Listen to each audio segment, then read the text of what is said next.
Hello everyone, and welcome back to your daily government and financial news update. As always, I'm interested in hearing your thoughts on everything, so make sure to give this video a like, but also leave a comment giving your own personal thoughts on everything that's currently going on. Okay, so diving right into it, in a recent poll released this weekend, only 28% of voters, which is actually a surprisingly high amount, said they approved of President Biden's handling of inflation, with 27% of people approving how he's handling the rising of gas prices. Where I'm at in Florida, they're currently at $4.75 per gallon, which I really wouldn't be surprised if they're above $5 before the end of this month in June. I'm definitely curious to know where yours are at currently right now, so leave a comment below with the state that you're in, as well as the current prices per gallon.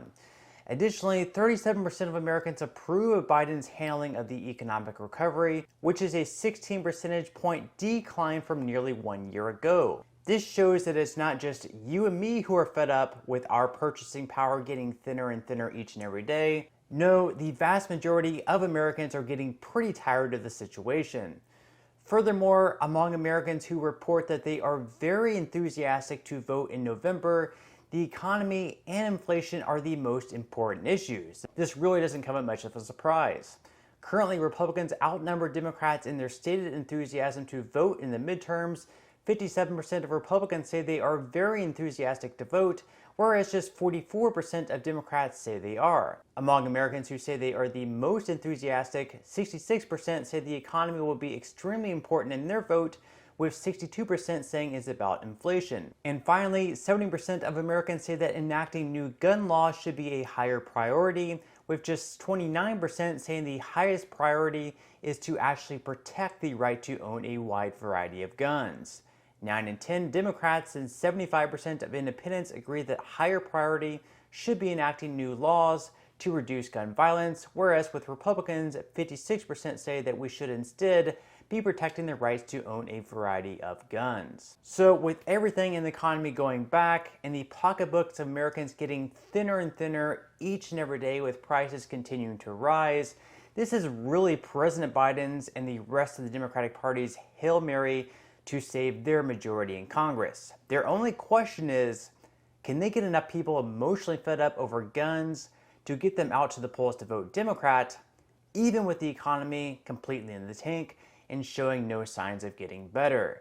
That is really their only question here. Gun control, and of course the whole abortion debate that's seemingly now being pushed to the sideline, but still very much there. So over the weekend, interestingly enough, a key leader pushing for more gun control laws, Democratic Senator Chris Murphy, actually insisted that Joe Biden not get involved with the negotiations taking place. So it sounds like he and perhaps even some other Democrats don't even really trust Biden to help get anything done on this matter. Whether it's the economy, whether it's gun control, it seems like they're really not even trusting Biden either. Also note, Murphy said that there are more Republicans at the table working on bipartisan negotiations than there have been since the Sandy Hook shooting.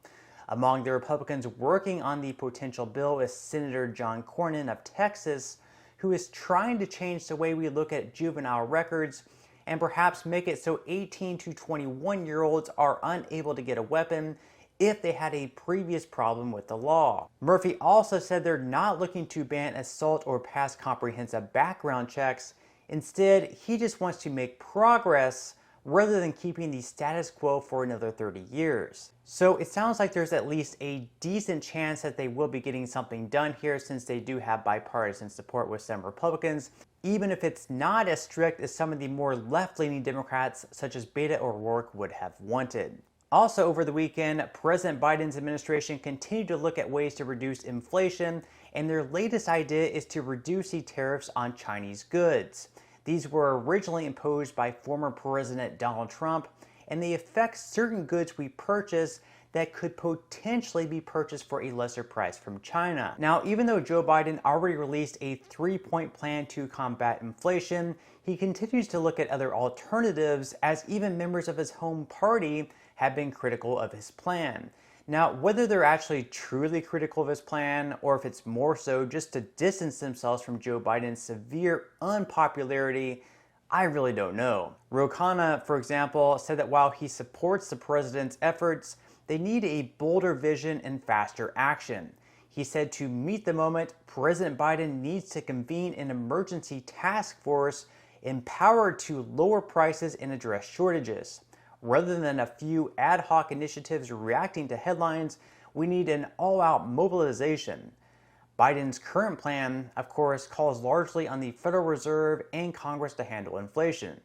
Oh, and of course, remember all of last year when everyone, including Biden's new Treasury Secretary Janet Yellen, who called inflation transitory, that it wouldn't continue on until 2022, but here we are. One of our former Treasury Secretaries, Larry Summers, said that we are finally seeing some results with the Fed raising rates in order to combat inflation.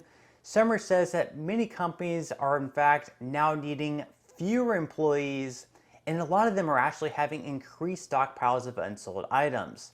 Before, companies were actually reporting a shortage of workers because consumer demand was so high. Consumers were going into these stores buying up all the products because they had an excess of cash. But now, because people don't have as much cash on hand, companies therefore don't need as many employees, and they're also beginning to have a stockpile of product because people aren't coming into their stores to buy the product. Now, this could actually be good news for those of us tired of empty shelves at the store, but the bad news would be, of course, if many employees begin getting laid off because of the lack of consumer demand. There's definitely hope for the best there. Meanwhile, we're not the only ones uneasy about the current state of the economy.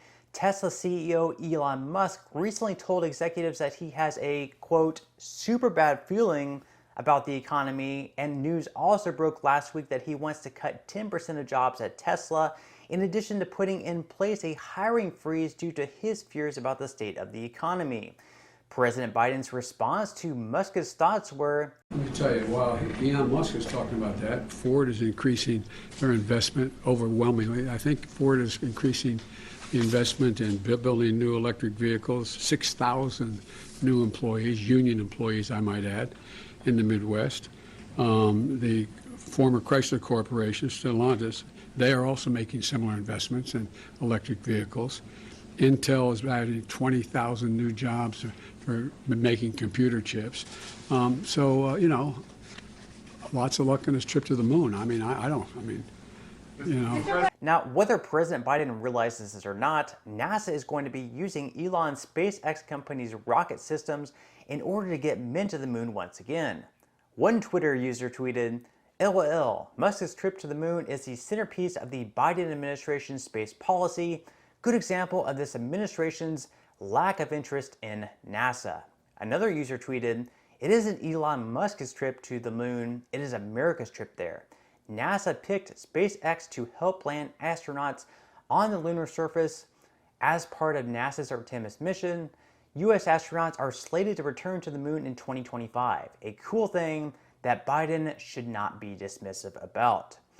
But on that note, I'm going to go ahead and wrap up today's video. If you enjoyed the content in today's video and you would like to see more like it, make sure to give this video a like, subscribe to my channel, and also ring the notification bell. That way you will be the first to be notified when I do release future videos. And until next time, have a wonderful day ahead, and as always, stay informed, my friends.